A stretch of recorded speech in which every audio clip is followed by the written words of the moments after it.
کابل کې د هزارګي جامو او خړو کلتوري نندارتون جوړ شو. په دغه یو ورځني نندارتون کې بیلابېلې سیمهییزې جامې او خواړه نندارې ته وړاندې شول. سلګونو میرمنو په دغه نندارتون کې ګډون کړی و او په خپلو لاسونو جوړې شوې جامې، لاسي توکي او د هېواد د یو شمېر کلیوالي سیمو دودیز خواړه یې نندارې ته وړاندې کړل. سوداګرو میرمنو وویل چې د هزارګي فرهنګ اړوند جامو مینوال زیات شوي. نه یوازې دا چې دا ډول جامې په کابل کې ښه پلور لري، بلکې یو شمېر بهرمېشتي هېوادوال هم دغه جامې خوښوي او دوی یې بهرنیو هېوادونو ته استوي چې په دې توګه یې کاروبارونه ښه شوي دي.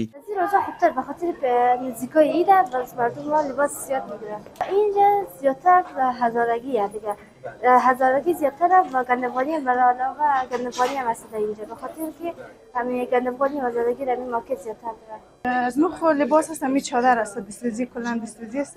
یک چادر تقریبا 2 هفته طول میکشه که دوختنه، فقط تارو مثلا تکشی ضرورت ما برای مشتری ها میدم، باز اونا دخت میکنم، باز میدم.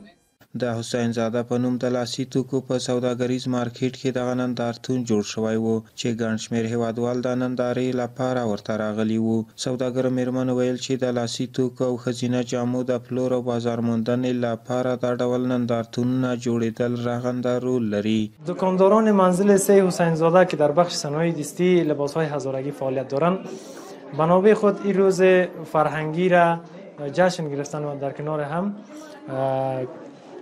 و خواستن که لباس‌های هزارگی و غذاهای هزارگی که چه قسم لباس و چه قسم غذایی که مردم هزاره در افغانستان یا چی در خارج کشور چی در داخل کشور استفاده میکنن، البته شامل لباس‌های سنتی محلی است و غذاهای سنتی محلی است که به اینجا به نمایش گذاشتن. د افغان میرمنو په لاسونو جوړې شوې جامې او نور لاسي توکي په لوړ کیفیت او ښکلو بڼو سره جوړیږي چې په ملي او نړیوالو بازارونو کې ښه خرڅلاو او ځانګړی شهرت لري. په وروستیو کلونو کې دا ډول توکو تولیدات هم څو برابره زیات شوي دي چې زرګونو میرمنو ته پکې کاري فرصتونه هم برابر شوي دي.